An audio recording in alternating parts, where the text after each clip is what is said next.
ప్రైజ్దలండి. అందరికీ వందనాలు. ప్రభు పేరిట యేసుతో నడవండి ఉదయకాలమే ప్రోగ్రాంకు మిమ్మల్ని ప్రేమతో స్వాగతిస్తున్నాము. పరలోక రాజ్యము పొలంలో దాచబడిన ధనమును పోలి ఉన్నది.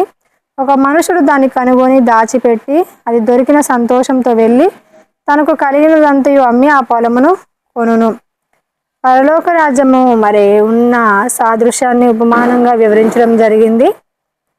ఒక మనుషుడు మరి పొలంలో ఉన్న ధనమును కనుగొని ఆ విషయమును మరి దాచిపెట్టి కలిగి ఉన్నదంతా అమ్మి మరి ఆ పొలమును దాచి ఉంచిన ధనము కలిగిన పొలమును కొనడం జరిగింది. అంటే ఎప్పుడైతే ఆ పొలం కొన్నారో అప్పుడు ఆ ధనము కూడా మరి ఆ వ్యక్తిదే అవుతుంది. కాబట్టి తనకు తెలుసుకున్న ఆ విషయాన్ని బట్టి మరి ఆ వ్యక్తి తనకున్న సమస్తాన్ని అమ్మి ఆ పొలమును కొనడం జరిగింది.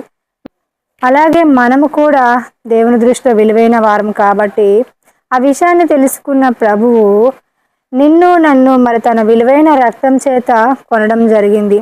అంటే నేలలో ఉన్న బొగ్గు మరి అధికమైన సంవత్సరాల తర్వాత, శతాబ్దాల తర్వాత అది వజ్రంగా ఎలా మారుతుందో అలాగే మరి ఆయన విలువ చేత మన విలువైన రక్తం చేత కొనబడిన నీవు నేను కూడా ఆయన దృష్టిలో అమూల్యమైన వ్యక్తులుగా దేవుడు మనల్ని గుర్తించడం వలన దేవుడు పరలోకమును విడిచి తన మహిమను విడిచి తన ప్రాణమును మరి సిలువలో బలియాగం పెట్టి నీ కోసం నా కోసం రక్తం ఇచ్చి కొనడం జరిగింది.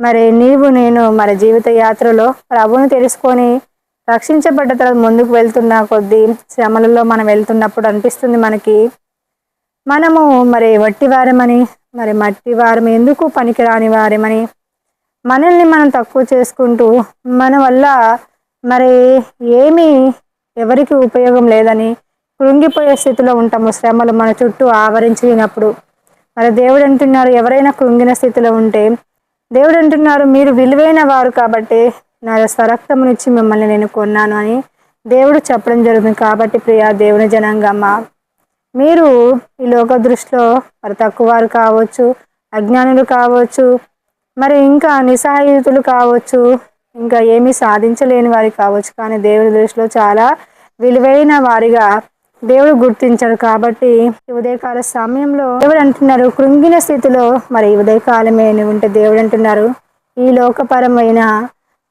లోకపరమైన విషయాలలో మరి ఏ స్థితిలో ఉన్నా కూడా అది దేవునికి మరి పరలోక రాజ్యంలో మనకు స్థానానికి అవి ఆటంకంగా ఉండవు. కాబట్టి దేవుని యందు నిరీక్షించి ప్రార్థించి ఆయన కృప పొందుకొని దేవుడు ముందుకు సాగడం ఆయన చిత్తమైంది. అంతేకాదు ఆయనని శ్రమల నుంచి విడిపించడానికి సమర్థుడై ఉన్నారు. అంతేకాదు శ్రమల్లో తోడుగా నడిపించడానికి సమర్థుడై ఉన్నారు. అంతేకాదు ఒక క్షణంలోనే మరి ఆ సమస్యను తీసివేయగల సమర్థుడై ఉన్నాడు. మన దేవుడు నజరేయుడైన యేసయ్య మరి ఆయనకి అసాధ్యమైనది ఏదీ లేదు. కాబట్టి నీ స్థితిగతులను పరిస్థితులను మార్చే దేవుడు.